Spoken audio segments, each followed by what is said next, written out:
कि live recording मिल पाए। Okay, चलिए।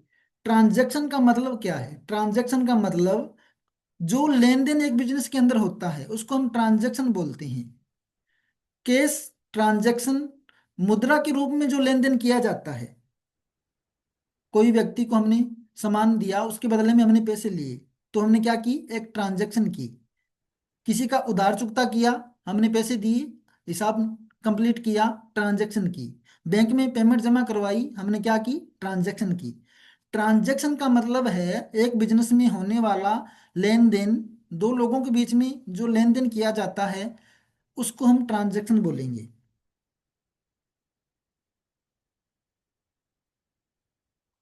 बिजनेस में होने वाला लेन देन ही क्या कहलाता है? ट्रांजैक्शन कहलाता है। ट्रांजैक्शन की अगर हम बात करें तो ट्रांजैक्शन को जो व्यक्ति रिकॉर्ड करता है, बिजनेस में होने वाली ट्रांजैक्शन को जो व्यक्ति रिकॉर्ड करता है उस व्यक्ति को हम बोलते हैं अकाउंटेंट। अकाउंटेंट की अगर हम बात करें तो अकाउंटेंट दो तरह के होती हैं। एक अकाउंटेंट क्या करता है? जो अकाउंटेंट असिस्टेंट होता है वो करता है रिकॉर्ड। एक होता है सीनियर अकाउंटेंट। अकाउंटेंट असिस्टेंट करेगा रिकॉर्ड, और सीनियर अकाउंटेंट करेगा रिपोर्ट।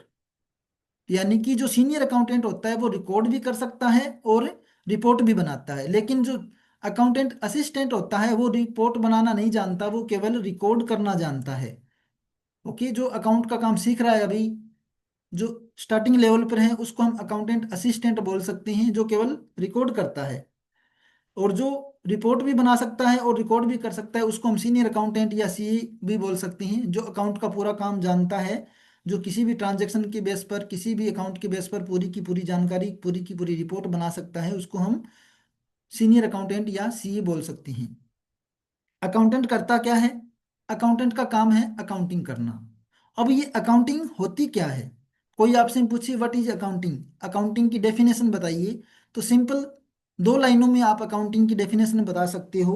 बिजनेस में होने वाली ट्रांजैक्शन को रिकॉर्ड करना और रिपोर्ट तैयार करना ही अकाउंटिंग है। बिजनेस में होने वाली ट्रांजैक्शन के आधार पर रिपोर्ट बनाना और उन्हें रिकॉर्ड करना क्या है?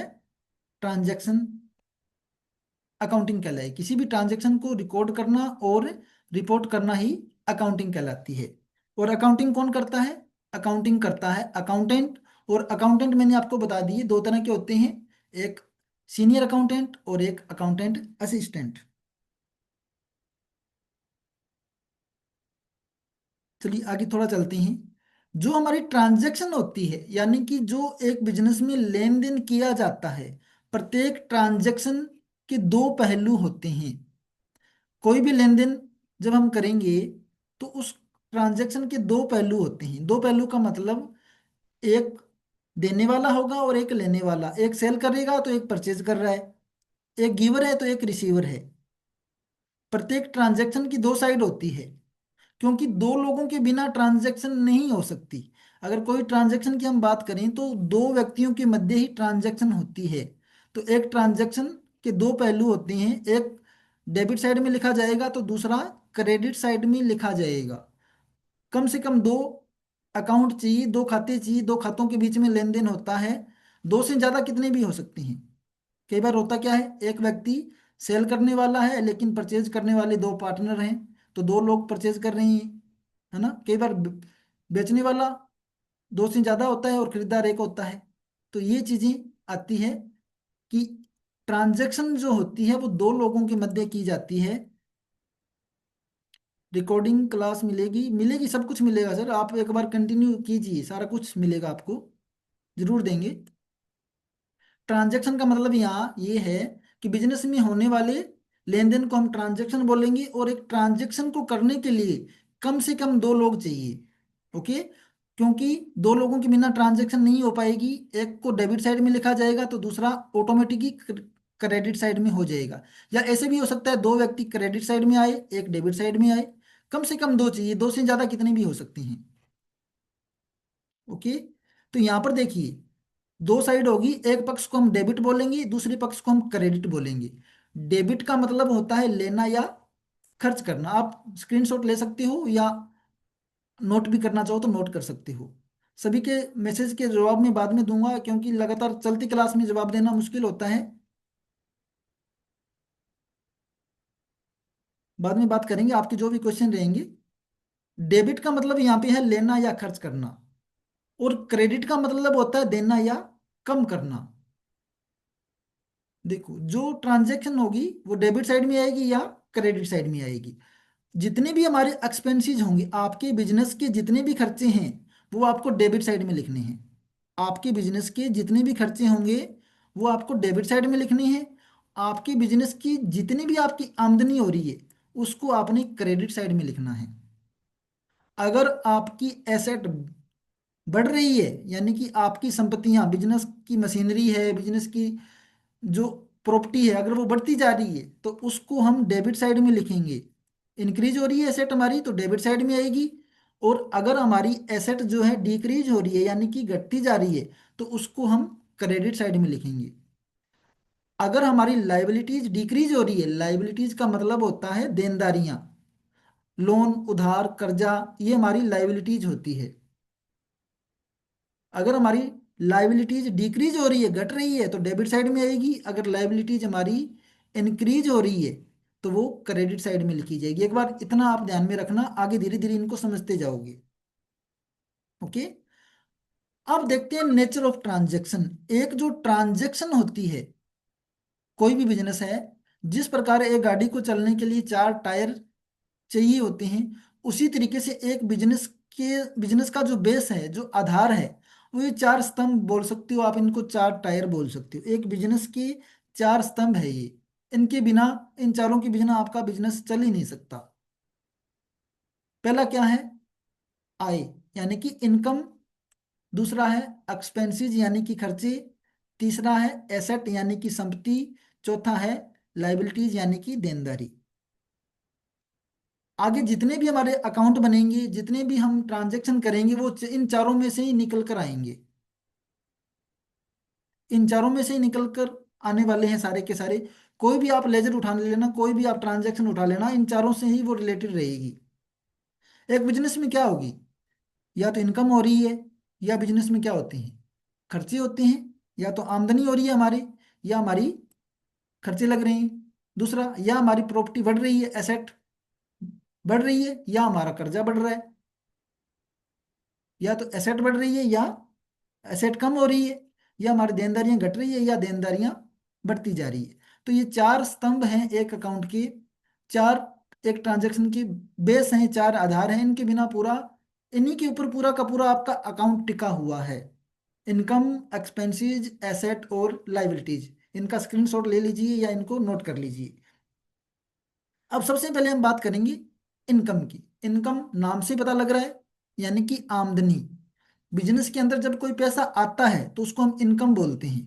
पैसे का आना, यह वह पैसा होता है जो बिजनेस कमाता है, जैसे सामान बेचकर या सेवा बेचकर। या तो हम सामान बेचते हैं या सेवा बेचते हैं। एग्जाम्पल लेते हैं, जस्ट एग्जाम्पल के लिए हमने यहाँ पे लिया है। आपने 1,000 रुपये का कोई प्रोडक्ट सेल किया, तो क्या हुआ? यहाँ पर अगर आपने 1,000 रुपये का प्रोडक्ट बेचा है, तो यहाँ पर आपकी इनकम होगी। कैश में बेचा तो कैश में पेमेंट आपको मिला है, वरना या आप ऑनलाइन भी मिला होगा, बैंक में पेमेंट मिला होगा। ओके। अगर अकाउंटिंग में, अगर आपकी आय बढ़ती है तो कौन सी साइड लिखी जाएगी? मैंने आपको पहले बताया था पीछे, क्रेडिट साइड में लिखी जाती है। दूसरा मैंने आपको बताया एक्सपेंसेस, खर्चे। अगर आपके बिजनेस में से पैसा कहीं जा रहा है, चाहे वो आप किसी को सैलरी दे रहे हो, स्टाफ को, या कुछ आइटम ऑफिस के लिए रेंट दे रहे हो, या कुछ सामान खरीद के लेके आ रही हैं, तो वो सारा क्या होता है? एक्सपेंसेस, यानी कि खर्चे। बिजनेस को चलाने के लिए जो भी खर्चे होते हैं, जैसे बिजली का बिल है, वेतन है, किराया है, ये सारा का सारा हमारा एक्सपेंसेस कहलाता है, यानी कि खर्चा कहलाता है। एग्जाम्पल लेते हैं, हमने 500 रुपये का किराया दिया, तो ये क्या है? हमारा एक्सपेंसेस है। एक्सपेंसेस वो हैं जो, जिनका रिटर्न हमारे को कुछ नहीं मिलता। एक बार लग गए पैसे तो वो लग जाते हैं, खर्च हो जाते हैं। ओके। तो एक्सपेंसेस कौन सी साइड लिखी जाएगी? जितने भी हमारे खर्चे होते हैं वो हमारे को डेबिट साइड लिखने होते हैं। चलिए आगे चलते हैं। उसके बाद मैंने आपको बताया एसेट यानी कि संपत्तियां। एक बिजनेस के पास जो भी चीजें हैं वो उसकी एसेट कहलाती है, संपत्ति कहलाती है। संपत्ति का काम क्या है? एसेट जो होती है बिजनेस को चलाने में सहायता करती है। जैसे ऑफिस का फर्नीचर है, टेबल है, चेयर है, तो ये सारी हमारी क्या होती है? बिजनेस की एसेट होती है। ये वो चीजें हैं जो बिजनेस के स्वामित्व में आती है और जिनसे भविष्य में फायदा मिलेगा, जो बिजनेस को चलाने के लिए जरूरी होती है। जैसे हमारे पास जो कैश पड़ा है, जो हमारे फर्नीचर है, कंप्यूटर है, बिल्डिंग है, सारी की सारी हमारी एसेट के अंदर आती है, यानी कि हमारी संपत्तियों के अंदर आती है। अकाउंटिंग की भाषा में अगर आपकी संपत्ति बढ़ती है तो उसको डेबिट साइड में लिखना होता है, मैंने आपको अभी बताया था। इसी तरीके से लाइबिलिटीज क्या होती है? वह पैसा या सामान जो बिजनेस को किसी और को चुकाना है, उसको हम लाइबिलिटीज बोलते हैं। जितना भी लोन है, कर्ज है, या कोई उधारी में माल खरीदा हुआ है, वो सारी की सारी हमारी लाइबिलिटीज होती है।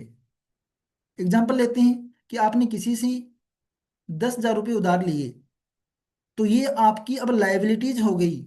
आज नहीं तो कल वो पैसा हमारे को उनको चुकाना ही पड़ेगा। तो बिजनेस की ये क्या बन गई? लाइबिलिटीज, यानी कि देयता है।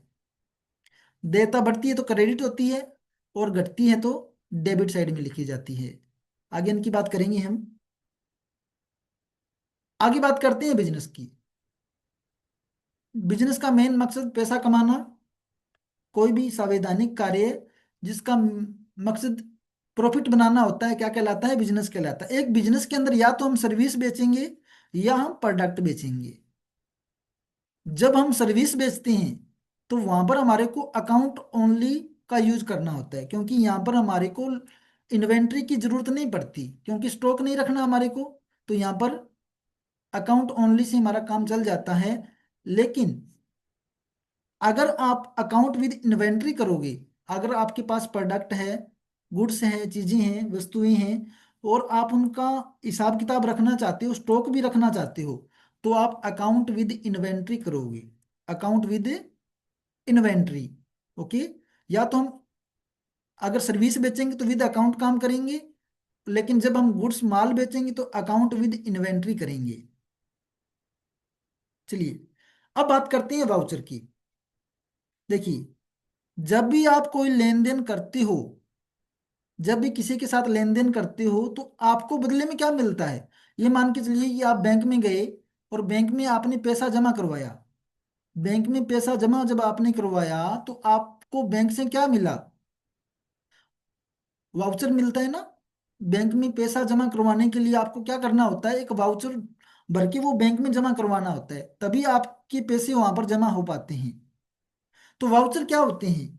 वाउचर एक लेखांकन दस्तावेज है, एक लिखित नोट बोल सकते हैं। वाउचर क्या है? एक लिखित नोट है, अकाउंटिंग डॉक्यूमेंट है, जिसमें किसी लेन देन को लिखित रूप में दर्ज किया जाता है। वाउचर को क्या किया जाएगा? लिखित रूप में दर्ज किया जाएगा, क्योंकि लिख के देना होता है ना। आप ये तो नहीं कि बैंक में गए और बैंक वाले को सीधे पैसे जम हाथ में थमा दिए, ये लो भी जमा कर दो, ऐसे तो नहीं होता। क्योंकि हमारे को वहां पर वाउचर भरना ही पड़ेगा। सरल शब्दों में कहें तो जब भी बिजनेस में कोई लेन देन, जैसे पैसे देने हैं, पैसे लेने हैं, सामान बेचना है, खरीदना होता है, तो उसे टेली या बही खाते में वाउचर के जरिए ही दर्ज किया जाता है। बिना वाउचर हम कोई लेन देन कर ही नहीं सकते। ट्रांजैक्शन किसके द्वारा की जाएगी? वाउचर के द्वारा की जाएगी। जितनी भी हम ट्रांजैक्शन करेंगे, सारी की सारी वाउचर के मध्य लिखी जाएगी। अगर टैली में हम बात करें तो बहुत तरह के हम वाउचर यूज करेंगे। जैसे परचेज वाउचर है, सेल वाउचर है, पेमेंट वाउचर है, रिसिप्ट वाउचर है। इनकी आगे हम चर्चा करेंगे। अभी के लिए इतना समझ लो कि वाउचर क्या है। वाउचर एक लिखित दस्तावेज होता है। जब भी हम किसी के साथ कोई लेन देन करते हैं तो वो लेन देन हम लिखित रूप में दर्ज किया जाता है, जिसको हम वाउचर बोलते हैं। एक बार इनको छोड़ते हैं, आगे बात करेंगे अकाउंट यानी कि खाते। अकाउंट या खाता क्या है? अकाउंट या खाता, खाता वह जगह है जहां पर हम किसी व्यक्ति, वस्तु या खर्च और आय से जुड़े लेन देन को रिकॉर्ड करते हैं। जब आप ट्रांजैक्शन करोगे तो आपको एक तो डे बुक चाहिए। क्या चाहिए हमारे को? एक डे बुक क्या होती है, जिसको हम जर्नल बुक भी बोलते हैं। डे बुक को हम जर्नल बुक भी बोलते हैं। डे बुक एक ऐसी बुक है जिसमें एक बिजनेस में डेली होने वाले ट्रांजैक्शन को लिखा जाता है। आज की तारीख में बिजनेस ने क्या काम किया, कितना माल हमने बेचा, कितना खरीदा, कितनी उधार में एंट्री की, कितना नगद में सामान बेचा, वो सारा का सारा एक कागज पे एक जगह हम एक रजिस्टर के अंदर लिखते हैं। उसको हम डे बुक बोल सकते हैं या जर्नल बुक बोल सकते हैं। ओके। डे बुक के बाद में दूसरी जो बुक आती है उसको हम अकाउंट बुक बोलते हैं या लेजर बोलते हैं। लेजर वह जगह है जहां पर हम किसी व्यक्ति विशेष का पूरा रिकॉर्ड रखते हैं। एक व्यक्ति के साथ जो लेन देन किया जाता है उसको एक जगह पर लिखा जाता है, उसको हम लेजर बोलते हैं। जैसे राम का खाता, अनिल का खाता, श्याम का खाता। अब श्याम के साथ जो लेन देन किया गया वो हम श्याम वाले पेज पर रखेंगे। राम के साथ जो लेन देन किया गया वो राम वाले लेजर में रखेंगे। तो लेजर वह जगह है जहां पर हम किसी व्यक्ति विशेष, वस्तु या खर्च का आय से जुड़े लेन देन को रिकॉर्ड करते हैं। और लेजर एक बड़ी किताब जिसमें सारे खाते होते हैं उसको हम लेजर बोलते हैं। उसके आगे आता है बही खाता क्या है। इस तरह की बुक आपने अपने बड़े बुजुर्गों के पास देखी होगी। इसको बोला जाता है बही। बही क्या है, पुराने टाइम में क्या होता था, ये पारंपरिक हिसाब किताब की किताब होती है। पारंपरिक का मतलब होता है जो पुरानी बड़े लोग हमारे यूज करते आ रहे हैं, उनसे पहले उनके बुजुर्ग यूज करते थे, यानी कि जिसकी एक परंपरा चली आ रही है, एक परंपरा से जो लोग जिस रजिस्टर का यूज करते आ रहे हैं उसको हम बही बोलते हैं। बही खाता एक ऐसी बही, एक किताब का ही नाम बही है जिसके अंदर अलग अलग लोगों के खाते लिखे जाते हैं। यानी कि एक बही पुस्तक को बोलेंगे और उस पुस्तक के अंदर जिन लोगों के खाते लिखे जाते हैं, इसलिए बुक का पूरा नाम हमने बोल दिया बही खाता। जिसमें व्यापारी अपने लेन देन, आय या खर्च का हिसाब किताब हाथ से लिख कर रखता है। और जो हमारी बही होती है वो आपको पता है, आज भी जो छोटे दुकानदार हैं या जो छोटे मोटे दुकानदार होते हैं आज भी बही का ही यूज करते हैं। छोटे बड़े दुकानदार आज भी बही का है, बही का ही यूज करते हैं लेन देन के लिए। क्लियर हुआ। खाता क्या होता है, खाता वह जगह होती है जहां पर हम किसी व्यक्ति, वस्तु या खर्च या आय से जुड़े लेन देन को रिकॉर्ड करते हैं। लेजर वह किताब जिसमें हम सारे खाते रखते हैं उसको हम लेजर बोलते हैं। और वही जो पुरानी किताब जिसमें बड़े बुजुर्ग आज भी जिसमें जिसको यूज करते हैं और जिसमें हाथ से लिखकर हिसाब किताब को रखा जाता है उसको हम बही खाता बोलते हैं। चलिए आगे बात करते हैं। अकाउंट। अकाउंट के टाइप की अगर हम बात करें तो तीन तरह के अकाउंट पूरी हमारी अकाउंटिंग के अंदर चलेंगे। पूरी अकाउंट के काम में आप केवल तीन ही तरह के अकाउंट यूज करोगे। पहला रहेगा पर्सनल अकाउंट, दूसरा रहेगा रियल अकाउंट और तीसरा रहेगा नॉमिनल अकाउंट। तीन तरह के अकाउंट पर ही हम काम करने वाले हैं। या पूरी जो आपकी अकाउंट है ना उसके अंदर तीन ही तरह के आपके अकाउंट यूज होंगे। पर्सनल अकाउंट, रियल अकाउंट और नॉमिनल अकाउंट।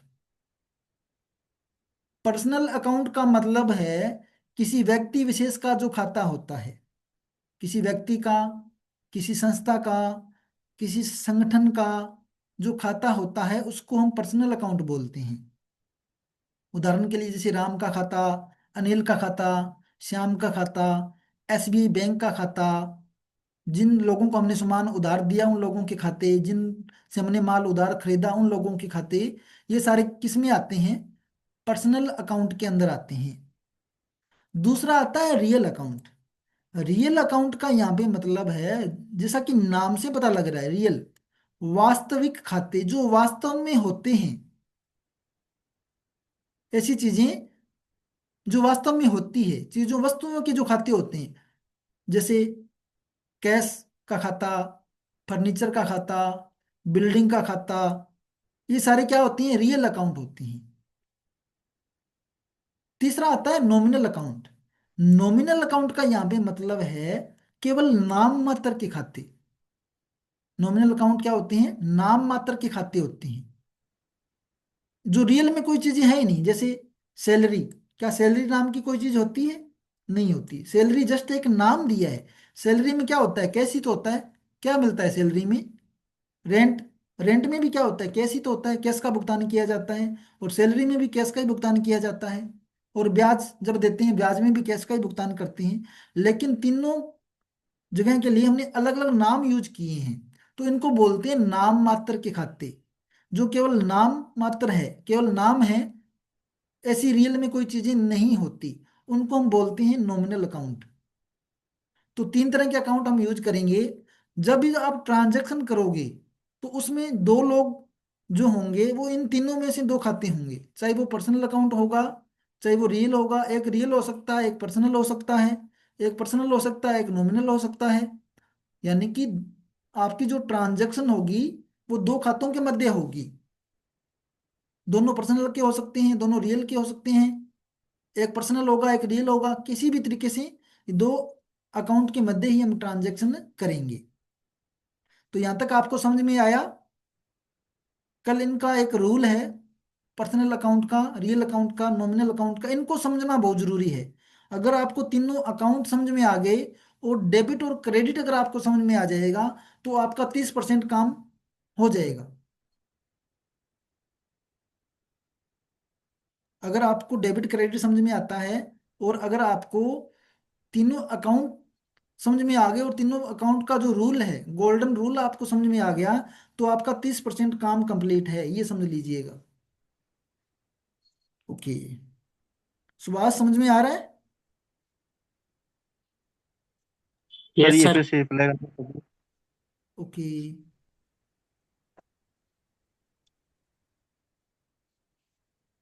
सर ये दोबारा से बताना सर, ये सभी एक बार। अच्छा, दोबारा बताएं। Okay okay. हाँ जी सर। ओके।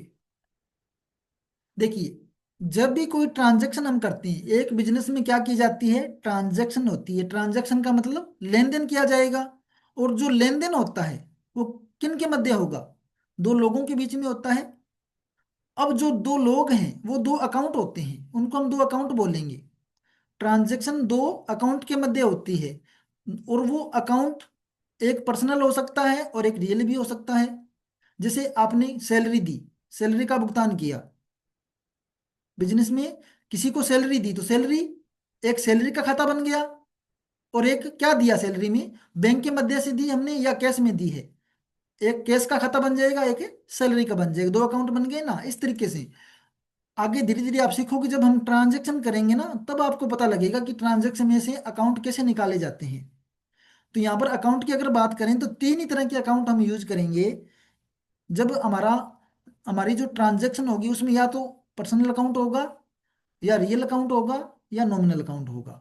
एक पर्सनल हो सकता है, एक रियल हो सकता है, ऐसे भी हो सकता है। एक पर्सनल होगा, एक नॉमिनल होगा। किसी भी तरीके के दो अकाउंट होंगे जिनके मध्य हम ट्रांजैक्शन करेंगे। क्योंकि आपको पता है, एक साइड डेबिट आएगी तो दूसरी साइड क्रेडिट आनी है। एक अकाउंट हमने डेबिट साइड में लिखा है तो दूसरा ऑटोमेटिक ही क्रेडिट साइड में आएगा। दोनों एक साइड में नहीं आ सकते, दोनों अकाउंट एक साइड में नहीं आ सकते। दोनों दो अकाउंट एक साइड में कब आएंगे, जब कोई तीसरा अकाउंट और है जिसके साथ ये दोनों लेन देन कर रहे हैं, तब दो अकाउंट एक साइड में आ सकते हैं। इनको धीरे धीरे आप सीखोगे। पर्सनल का मतलब किसी व्यक्ति विशेष का खाता, जो किसी व्यक्ति से संबंधित है, किसी बैंक से, किसी संस्था से संबंधित है, उसको हम पर्सनल अकाउंट बोलेंगे। और रियल अकाउंट जो चीजों का होता है, जैसे फर्नीचर का खाता है, कैश का खाता है, बिल्डिंग का अकाउंट है, इनको हम रियल अकाउंट बोलेंगे। और तीसरा नाम मात्र के खाते, जो हमारी प्रॉफिट से संबंधित होते हैं, या जो हमारी इनकम से संबंधित होते हैं, या जो हमारे खर्चों से संबंधित होते हैं, उनको हम नॉमिनल अकाउंट बोलते हैं। ये तीन तरह के अकाउंट हम यूज करेंगे, पर्सनल, रियल और नॉमिनल। आज की क्लास में आप इतना समझ लो भी, अकाउंटिंग क्या होती है, लेजर क्या होते हैं, बही खाता क्या होता है, ट्रांजैक्शन क्या होती है, और अकाउंट के चार स्तंभ कौन कौन से हैं। जितनी चीजें मैं आपको करवाता जा रहा हूँ उतनी चीजें अगर आप डेली बेस पर करते जाओगे तो आगे आने वाले 3 से 4 महीनों में आप पूरे एक्सपर्ट हो जाओगे अकाउंट के अंदर। बस डेली आपने क्लास मिस नहीं करनी। सबसे बड़ी गड़बड़ी यही होती है, एक दिन क्लास को अटेंड किया, 2 दिन नहीं किया, फिर बीच में आ गए, फिर नहीं आओगे। तो इस तरीके से तो आपकी कड़ी वो बनेगी नहीं, चेन सिस्टम ब्रेक हो जाएगा आपका। वो बोलते हैं बूंद बूंद से घड़ा भरता है। तो अगर डेली बेस पर आओगे, थोड़ा थोड़ा अगर आप सीखते जाओगे, डेली 1% आप सीख रहे हो, तो आगे आने वाले 3 या 90 100 दिनों में आप पूरी 100% हो जाओगे। तो चाहे जितना कम सीखो, लेकिन जितना सीख रहे हो ना, उतने में कोई दिक्कत नहीं होनी चाहिए आपको। तो ये हमारी आज की जो क्लास थी, जिसमें मैंने आपको अकाउंट के प्रकार बताए हैं। अभी थोड़ी बात करते हैं सभी से। भी क्लास आपको समझ में आई है या नहीं आई है? मेरा जो बोलने का तरीका है या स्पीड है वो सही है, आपको समझ में आ रही है? सभी को एक एक करके मैं मौका देता हूँ यहाँ पर बोलने का, क्योंकि अभी हमारे पास 5 से 6 मिनट का टाइम है। राम, आप बोल सकते हो। हाँ जी सुभाष। सर। हाँ, समझ में आया? हाँ जी सर। कोई डाउट? सर थोड़ा सर थोड़ा सा सर धीरे, अच्छा, स्पीड ज़्यादा स्पीड है बहुत बोलने तेज है। में? स्पीड हाँ ज़्यादा जी है। सर। ओके। हाँ जी सर। और बोलिए आप सभी, जिनके नाम नहीं मेरे को दिखाई दे रही, क्योंकि एक तो अपना नाम यहाँ पर रीनेम कर लिया करो, ताकि मेरे को पढ़ के बोल पाऊँ नाम। जो भी बोलना चाहिए बोल सकती हो। आलोक रंजन, अनम्यूट करके बोलिए सर।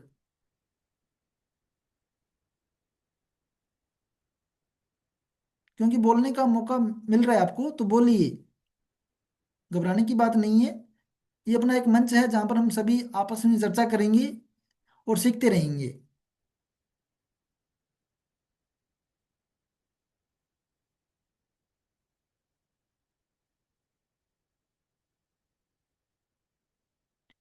हाँ लोग बोलिए, माइक को म्यूट करके बताइए आप कहाँ से हो, ताकि पता भी चले हमारे को।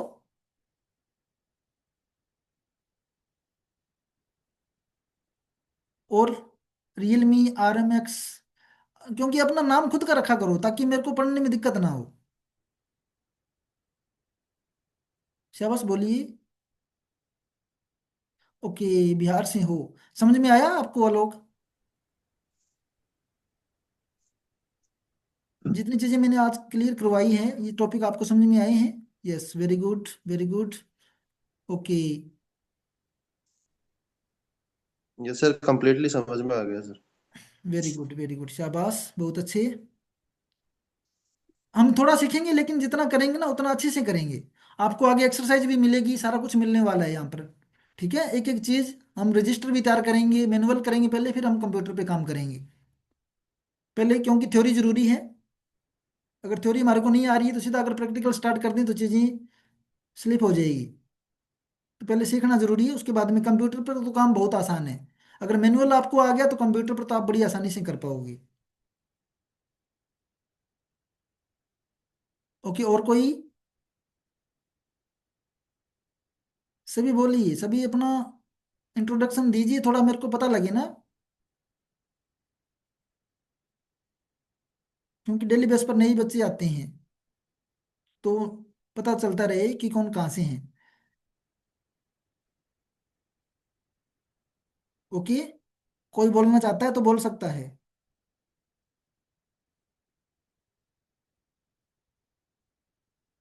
अगर नहीं बोलना चाहते तो कोई दिक्कत नहीं है। बाकी कल की क्लास में हम आगे और कंटिन्यू करेंगे।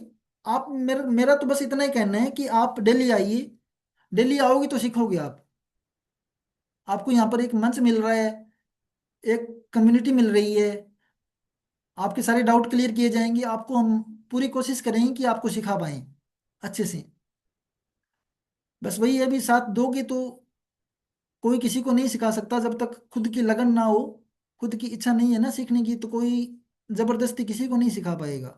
लेकिन अगर आप में थोड़ा सा हौसला है, सीखना चाहते हो, तो मैं आपको सिखाने के लिए तैयार हूँ।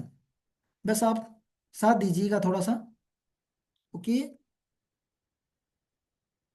तो चलिए क्लास को फिर क्लोज करते हैं। 7 बजे हमारी बेसिक वाली क्लास होने वाली है। जो भी बच्चे आना चाहिए आ सकते हैं। ग्रुप का लिंक उसका भी मिल जाएगा आपको, कंप्यूटर बेसिक की क्लास, जिसमें आज हम माइक्रोसॉफ्ट ऑफिस को स्टार्ट करने वाले हैं। अगर आप बेसिक का नॉलेज भी लेना चाहते हो, माइक्रोसॉफ्ट ऑफिस 2024 लेटेस्ट वर्जन हम करेंगे। आज की क्लास में वो स्टार्ट करेंगे। 7 बजे की वो क्लास का टाइम है। अगर आप में से भी कोई ज्वाइन करना चाहे, तो फ्री ऑफ कॉस्ट वो भी क्लास आप ज्वाइन कर सकते हो। ओके, सी यू सून, कल मिलेंगे फिर इसी टाइम।